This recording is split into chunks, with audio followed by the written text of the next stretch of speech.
Good evening, delegates. Tonight I have an important message that I wanted to share with you. You, committed Republicans who are sacrificing time away from your families and your pocketbook to participate in this weekend's Republican convention. I got into this race last January for a simple reason. I honestly believe that this is the most important election of our lifetimes. Today I want to announce to you that I am taking my campaign directly to the Republican primary this June, bypassing the convention this weekend. I didn't come to this decision lightly. I am a proud conservative, and I've accepted your endorsement for Congress in the past.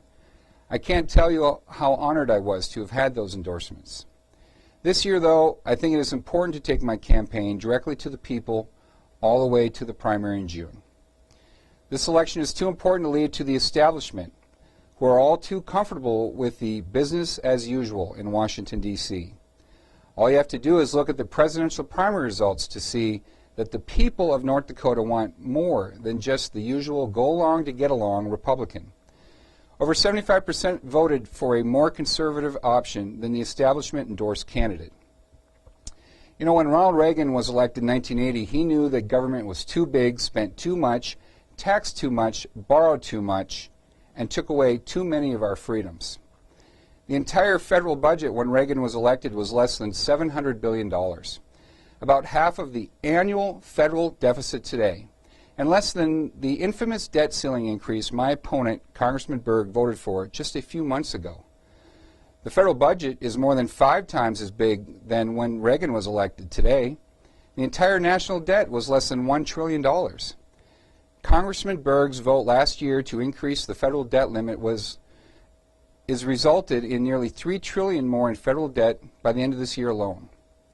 Today that debt is almost $16 trillion. If we follow business as usual and go along to get along, we will add another $10 trillion or more in debt by the end of the decade. Congressman Berg voted to stay the course, spending more money than the federal government takes in. I would have voted no. If government was too big, too intrusive, and spent too much in 1980, then what is it today? I believe it is a threat to our liberty, our prosperity, and to our children's future. Washington is out of control, and we have to stop it. We are fast approaching the point of no return, and I am determined to fight the professional politicians with every ounce of strength I have to return power to you, the people.